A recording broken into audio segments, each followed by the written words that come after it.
Siz ushbu ijodkorni xonanda sifatida endi tanigan bo'lishingiz mumkin.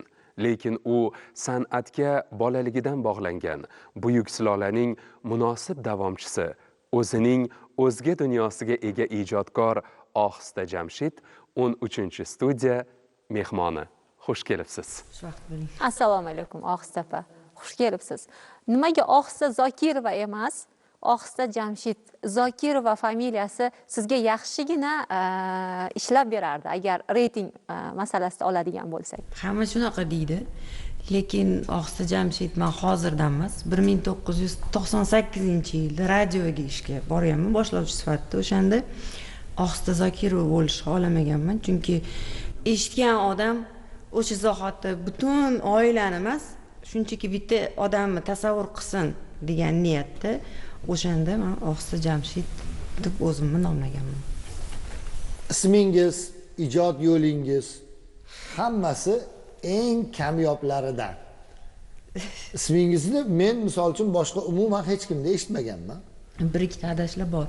Ijodkorlar adashlaringiz bor, demak. Yozishgan. Ijod yo'lingizdan juda kutilmaganda bir dastur orqali yaxshigina tanishman. Va sizni nega bu ijod yo'lini tanlaganingiz, nega bu yo'nalishda ijod qilishingiz hammasini bilaman. Hozir xuddi bu haqida savol bersam, haligi eski narsani eshitadigandekman, lekin bu narsa 13-studiyani ko'radigan muxlislar uchun juda qiziq. Nega Ohista Jamshid mana shu yo'nalishda ijod qiladi? Aslida unaqa qanaqadir aniq bir maqsad bo'lmagan, ijod qilish yoki aynan shu yo'nalishda ijod qilish degan bir maqsad bo'lmagan. Bu shunchaki o'z-o'zidan kelib chiqqan narsa. Shu turmush o'rtog'im bilan 2000-yilda bir boshlaganmiz, keyin bu o'z-o'zidan yo'qolib ketgan. Keyinchalik bu hali bir o'tirib qanaqadir nima deydi? Mana hozir men shunaqa qilaman. Qo'shiq aytaman. Aynan shu yo'nalishda aytaman degan narsa emas. Biz shunchaki mana turmush o'rtog'im gitara chaladi.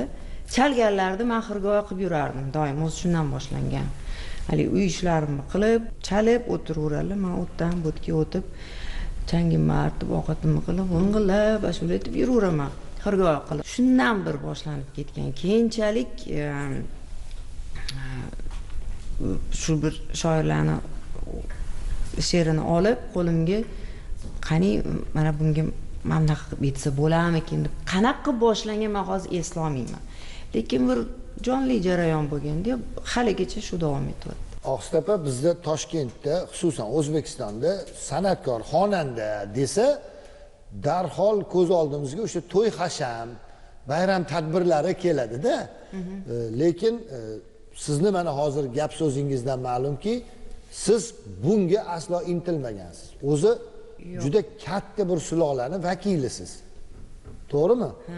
Nega intilmayapsiz? Aynan shu sulola vakili bo'lganim uchun ham intilmaganman, chunki menda o'zi tanqidga moyillik nihoyatda kuchli. Birinchi o'rinda o'zimga nisbatan va boshqalarga nisbatan juda ham yomon tanqidchiman. Endi shuncha buyuk san'atkorlar bo'lgan joyda menga kim qo'yibdi bir nima qilishni? Men umuman qo'shiq aytishni hech qachon orzu ham qilmaganman, xohlamaganman ham bu narsani. Hech qachon. Shunchaki uyda aytib yurardim, lekin yoshim katta bo'lgan sari bu shunchaki bir xohishdan bir katta juda ham bir qanaqadir hayajon bilan aralash ishtiyoq aylandi. Keyinchalik mana xohladim bu narsani va hozir ham juda ham xohlayman kuylashni va kimdir buni eshitishini. Turmush o'rtog'im ko'pincha aytadilar, o'zingga savol ber, senga bu narsa nimaga kerak? Ba'zan mana odamlarning izohidan xafa bo'lib bir nimalar deb qo'ysam, sen o'yla, senga kerakmi bu narsa, nimaga kerak? Ashula aytishni yaxshi ko'raman. O'yingda aytib yuraver, deydilar. Mana shunaqa keskin bir anaqa ohangda o'zingga o'zing savol bergin, nima uchun senga bu kerak deyaveradi. Unaqa aniq javob ham bera olmayman shu narsaga. Lekin bu kuchli bir ixtiros. Yuragingizdagi shu hayajonlarni ixtiroslarni, Ichki holat. ichki holat, buni faqatgina qo'shiq orqali men ifoda eta olaman. Uyda men juda oddiy bir insonman. Ko'cha-ko'yda hamma qatori. Lekin sahnaga chiqqandan keyin men butunlay boshqa odamga aylanaman. Bugun qo'shiq aytishni yaxshi ko'rayapman. Bugun meni eshituvchilar ko'p bo'lishini xohlayapman dedingiz yuqorida.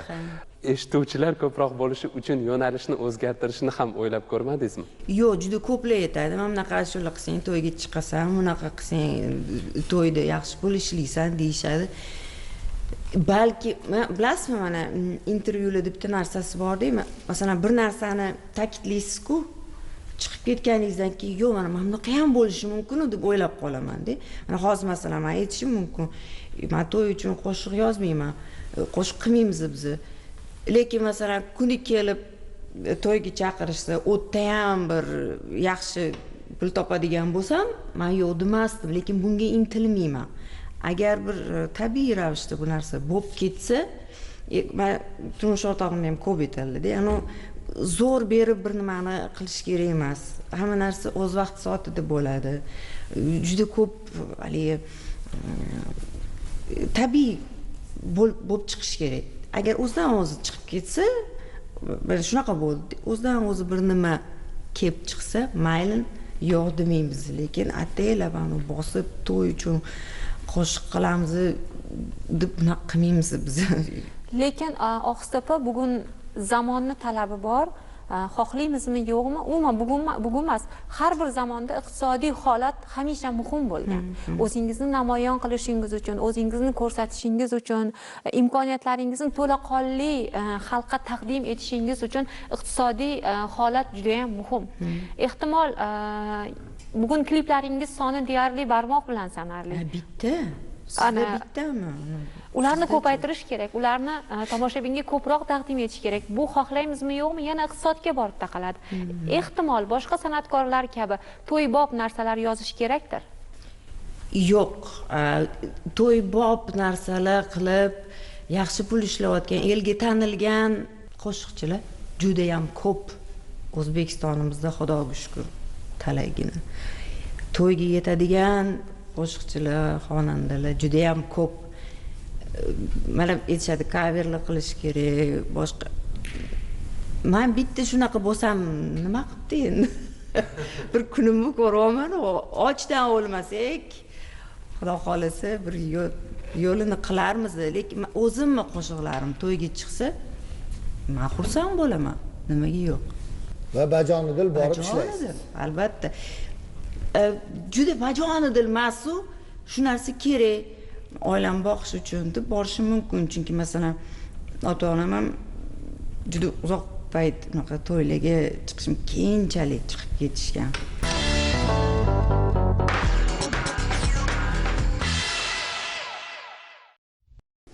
Sizga Zokirovlar sulolasini o'sha vakili bo'lganingiz ham mana shu jihatlarda rol o'ynaydi demoqchiman-da. Shuning uchun sizga o'sha Zokirovlar tomonda bo'lish muhimroqmi yoki Oqsuv Jamshid bo'lish muhimroqmi? Men xohlasam, xohlamasam baribir shu oila vakili bo'lib qolaman, chunki qonimda bor. Men uni xohlagan taqdirda ham uni siqib chiqara olmayman. Meni o'ylashimcha, endi hozir men o'zimni qobiliyatliman desam g'alati bo'ladi-da. Endi qanaqadir bir vaqtdan keyin nimaiki bo'lsa, o'sha qondan o'tgan. Men bilasizlarmi, mana men o'zim uchun endi o'zim o'ylashimcha, o'zimni obyektiv baholayman deb o'ylayman. Ya'ni qaysi ma'noda? Ovozim unaqa kuchli emas. Shunaqa xonandalar bor, hali 3-4 oktav juda kuchli, haligi qochirimlari juda chiroyli. Masalan, men unaqalarni qila olmayman. Lekin men o'zimda bor bitta narsani juda aniq bilaman, sezaman. Zokirovlarga xos nima? Umumiy hammasi uchun. Har biri shu oilani vakili ovoz bilan emas, og'iz bilan emas, yurak bilan aytadi. Yurak bilan qo'shiq kuylaydi, yurak bilan sahnaga chiqadi. Mana bu narsa menda bor. Men buni aniq bilaman. Kimgadir yoqmasligi mumkin, men qilayotgan ishim, men qo'shiqlarim yoqmasligi mumkin. Bu tabiiy narsa. Chunki menga ham hamma yoqavermaydi. lekin mani eshitadiganlar, mani qo'shiqlarim yoqadigan odamlar shuni his qilishadi. Mani yuragimdan kelib chiqayotganini his qilishadi. Onangizni munosabatlari haqida xabarim bor, qo'shiqlaringizda. Shuning uchun hozir o'zgarganmi? Bu endi bir 7-8 taxminan 10 yilcha oldingi gaplar. Yo'q, muxlislar. Ashaddiy muxlislar. Muxlislar va so'zlari haqida ham munosabat bildirgandilar, ijro yo'li haqida. Yaxshi ko'radilar, eshitadilar. Mana men bu o'sha hali aytganingizdek, mana bu she'ri zo'r ekan, yaxshi tanlabsan deydilar. Kuzatali ham konsertlarga ham borganlar, izohlarda nimaga onangiz bormaydi konsertlarga, xuddi hammasini ko'rganda-yu borganlar. Hayajonlanadilar. Men o'zim avval chunki xuddi imtihon topshirayotganda, endi onamning fe'li shunaqa. Siz o'zingizda sanab o'tayotgan xislatlar san'atkorlarga xos emas. Ayniqsa bugungi san'atkorlarga xos emas. Balki sizday bo'lish kerakdir aslida san'atkorlar ham, hammamiz ham ehtimol, lekin bu bugungi san'atda sizga qay darajada pand beryapti yoki qo'l kelyapti? Menimcha hamma zamonda ham bu narsa faqat qo'l kelishi mumkin. Nima narsa? Tabiiylik, samimiylik. Men borimcha shunaqaman. Masalan, qo'shiq aytayotgan paytimda men o'zimdan bir nimani yasamayman. Ichimdagi borini to'kib sochaman. Men uchun boshqalarni yaxshi ko'rishda ham, masalan, boshqa qo'shiqchilarni kuzatsam ham, o'sha samimiyligi bo'lsa, yuragidan ijro etsa, meni albatta hayajonga soladi. Menimcha odam qandoq bo'lsa, shundoq o'zini namoyon qilish kerak boricha. Ko'ngil odami sifatida yoshlarga nima degan bo'lardingiz? O'zligini odam saqlash kerak. Birovga qarab, men bunaqa bo'laman deyish kerak emas. To'g'ri, yaxshi ma'noda birovga ergashish yaxshi. Meni ham bilimim kuchli bo'lsin. Men ham falon joylarga boray, sayohat qilay, lekin to'g'ridan to'g'ri ko'chirma bo'lish, taqlid qilish, bilib turib. Masalan, ba'zan nimanidir yaratib qo'yasiz, kimnidir qo'shig'iga o'xshab qolishi mumkin. Bu narsa boshqa, lekin to'g'ridan to'g'ri ataylab taqlid qilish bu noto'g'ri. Bu xato yo'l. Hammani o'z yo'li bor. Men uchun juda ham qiyin bo'lgan o'zi umuman bu ishni boshlash. Chunki hamisha o'sha buyuk siymolar mana haligacha menga yuk bo'lib turadi. Nimaga mana Botir Zokirov, Karim Zokirov bo'lgan joyda meni nima haqqim bor? Lekin hayotimni bir qanaqadir pallasiga yetganimda tushundimki, haqqim bor. Hammani haqqi bor. Hamma ham buyuk bo'la olmaydi. Daholi har qadamda bo'lmaydi. Ular bitta keladi, mingtagami, 10 mingtagami. Lekin agar ko'nglingizda nimadir bo'lsa, o'shani qilish kerak. To'g'ri, hamma xohlaydi e'tiborni, hamma ko'radi, xohlaydi uni katta zallarda konsertlar berishi, lekin agar meni hayotim mana shu 40 ta 50 ta odamli konsertlar bilan o'tsa, men aslo afsuslanmayman. Rozisiz? Roziman 100%. Agar shular bo'lsa, mana konsertlarga kelgan odamlarni ko'ziga qarayman, ko'ziga qaramasam ham, ko'zimni yumib tursam ham, ularning mehrini, ulardan kelayotgan mana shu hayajonni his qilish bu baxt. 30 tami, 40 tami keldi-yu, meni tinglashga keldi. Shuni qadriga yetyapti. Bu hozir qochirma gap emas, yolg'on emas. Chunki men 20 yosh emasdim. Masalan, agar yoshim 20 da bo'lib, hamma yon reklamalar yoqib, prodyuserlarni jalb qilib bir nima qilsa bo'ladi. Lekin meni yoshim, men bemalol aytishim mumkin 48 da, yo'q 49 bo'ladi mana shu yil. Hammani menimcha hamma uchun yaratganning bir o'z nasibasi bor. Lekin o'zingizga qo'yib bersa, nimalarni orzu qilasiz, nimalarni istaysiz? O'zingizga qolsa. O'zimga qolsa, shu ishimni qilib, shuni orqasida oilamni boqiy deyman. Men xohlayman bu narsa so'nmasligini. Turmush o'rtog'imni umrlari uzoq bo'lsa, qo'sha qarisak, birgalikda men o'zimcha bilasiz qanaqa tasavvur qilaman, qayerdadir dunyoni bir chetida bo'lsa ham kelamiz, ular o'sha hali 20 yoshimizdek ting'ir qilib o'tiribdilar, men oldilarida bir xirgoyi qilib o'tiribman. Bu baxt. Bilasizmi nimaga ishonaman? Hammamizni bir qanaqadir nasibamiz bor. Undan ortiq ham berilmaydi, undan kam ham berilmaydi. Nasib qilgan bo'lsa, o'shani olamiz. Siz Gavhar Zokirovaga ko'proq o'xshaysizmi yoki Jamshid Zokirovga ko'proq o'xshaysizmi? Menda adamga xos ham, onamga xos ham xislatlar bor. Lekin ikkalasidagi eng zo'ri yo'q-u. Masalan, adamdagi o'ta mehribonlik, o'ta insoniylik, odamoxonlik baland edi Jamshid aka. Bizda u darajada bu narsa yo'q. Onamnikidek iroda, bilimga tashnalik, ishchanlik, kuyunchaklik bor menda ham. Ishga juda ham bir mas'uliyat bilan yondashish menda ham bor, lekin ullachalik emas-da, tushunasizmi? Mana bu ikki inson har bittasini o'ziga yarasha bir zo'r xislatlari bor edi. Ozgina adamdan, ozgina onamdan, adamdan ko'proq shu yumshoqligim bor. Unaqa tatatat qilib yormayman. Lekin vaqti kelganda qattiqroq gapirib yuborishim mumkin. Javohir Zokirov siz uchun qanday aktyor? Juda zo'r. Menimcha, nafaqat O'zbekistonda, balki dunyoda ham bunaqa aktyorlarni soni bir sanoqli.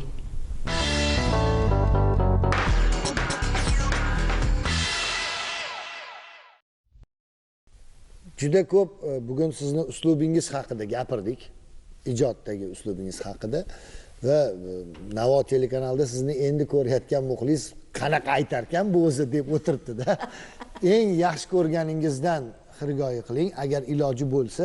Xuddi shu savolga ilova qilmoqchiman. O'zingiz istaganini emas, ota haqidagisini aytib bering. Men ozgina boshdan aytmoqchimanki, bu to'g'ridan to'g'ri adam to'g'risidagi qo'shiq emas. Men o'zimga she'rlarni yig'ib qo'yaman-da, keyin adasi bir nima chalib qolsalar, ana bor deb qo'yib ko'raman. Shunaqa bo'lgan bir esimda nechinchi-yilda, 18-mi, 19-yilda bir nima chaldilar.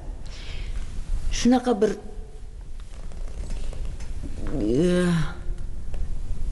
bir hayajon keldi.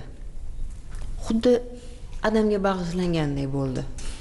Chunki nihoyatda nozik, bir chiroyli, qayg'uli, o'kinchli, juda go'zal, so'zli ko'p bo'lishi mumkin. O'shanda bu Ulug'bek Hamdamni she'rini unga mosladim.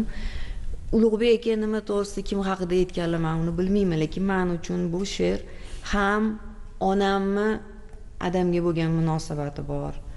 Ko'zlarimning qarosi sen. Ham o'zimni turmush o'rtog'imga bo'lgan qanaqadir munosabatim bor. Bu qorishiq bir qo'shiq, to'g'ridan to'g'ri adam to'g'risida emas. Onamni adamga nisbatan aytgani, meni turmush o'rtog'imga nisbatan aytganim shunaqa.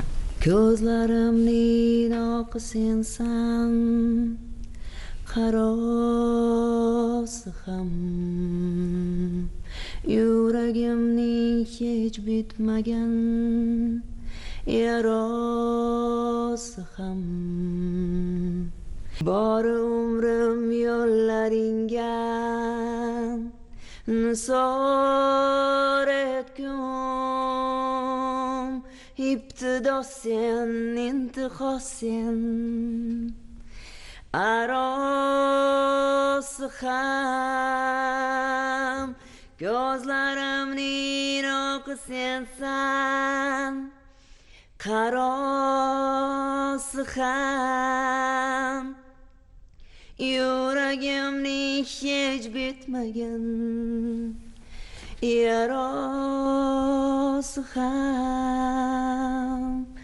Yulduzim sen, kunduzim sen, umidim sen, shor peshona boshginamning balosi ham.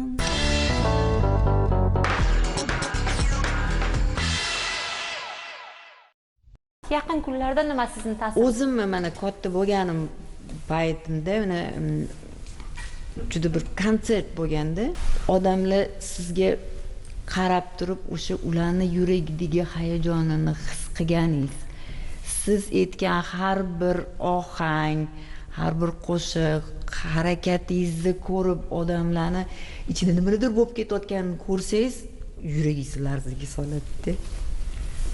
Asosan shu narsalar meni hayajonga soladigan, mana bir yuksak bir nuqtalarga olib chiqadigan narsa shu konsertlardagi holat. Shuning uchun men shuni hamisha bo'lishini xohlayman. Dastur davomida bir so'zni ko'p qaytardingiz, g'alatiroq. Lekin siz g'alatiroq emassiz. Siz shunchaki boshqachasiz. San'atni, hayotni, atrofni o'zingizga xos, o'zingizcha ko'rasiz. Muhimi o'sha haqiqiylik, tabiiylik yo'qolmasin. Kelganingiz uchun rahmat. Salomat bo'ling Oqsutepa. Rahmat sizlarga. Hayotingiz har doim ismingizga mos tarzda o'zingiz xohlaganingizdek davom etsin. Rahmat.